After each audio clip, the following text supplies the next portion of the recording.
story begins at the peak of my career. An internationally recognized author, public speaker, a classroom educator, a school leader for a Microsoft Showcase school. And I loved life. I could dance, I could move, I could think without even having to consider all of the complexities. And I thank God for the ability. My mom always encouraged me to take every opportunity given and not wait for later. Tomorrow isn't guaranteed, and I never wanted to look back one day and say, I wish I would have taken the opportunity when I had the chance. In the blink of an eye, it can all be gone. It's a terrifying experience to not be able to move or speak or say, please don't leave me. I lost the ability to read and move and balance. While research exists, it took over a year to find an optometrist who knew some of the latest technologies, the advanced pupil tracking, the types of assessment that would help demonstrate and explain the type of damage that happened to my vision. The years of invasive, painful testing, looking for some answer, led me to the point of hearing, you're fully disabled. It's permanent.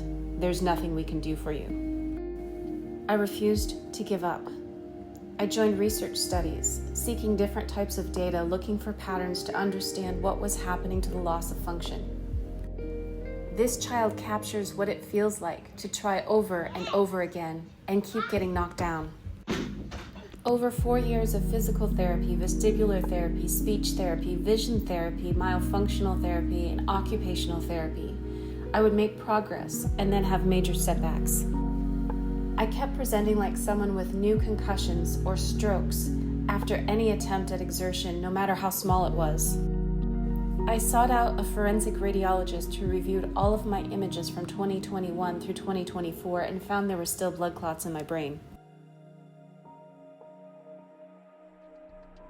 Neuro20 is an FDA-cleared wearable neuromuscular stimulation system utilizing electrical muscle stimulation, EMS, to treat various neurological conditions, including stroke and orthopedic injuries.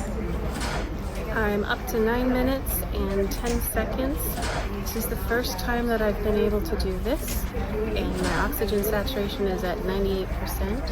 And so far, no adverse symptoms, but I've not been able to do this the entire time in physical therapy before today. Improve their speech with Neuro20, we don't know what.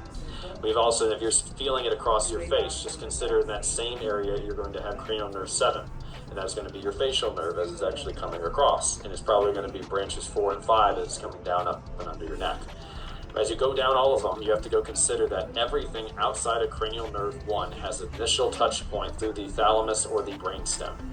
And so everything is fair game within all those areas. We have seen changes with hearing, we've seen changes with balance, we've seen that's why all these things happen. We just don't know why. And if it could just be as simple as signaling that is improving neurovascular recoupling within the brain and the brain stem, if we can improve that part of it, then that will give us a descending ability at the hypothalamic pituitary axis to be able to drive down and make change in the ventrolateral medulla. And if we can do that and get the hippocampus more active, guess what? Sky's the limit. Because if that sucker lights up, we're good to go.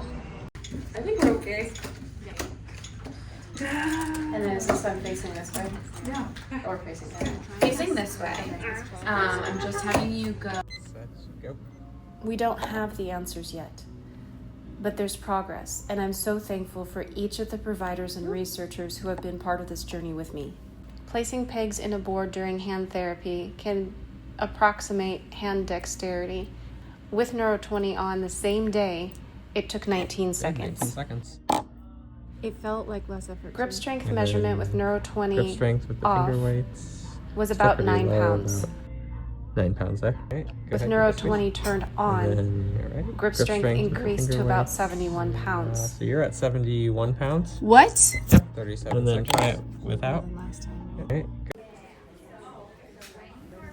On the left, you can see my ataxic walking without the Neuro20 suit, needing assistance. On the right, you can see me walking without assistance with the Neuro20 suit on. The day before, I was in the UW NIH Recover study where I did not pass the 6-minute walk test on my own. This progress allowed me to attempt a public speaking at International Society for Technology and Education. By July 19th, 2025, I was back in the emergency department with loss function in my left hand, ataxia, slurred speech, and facial droop. Humans and artificial intelligence have both recognized that I still have blood clots in my vasculature, blocking blood flow.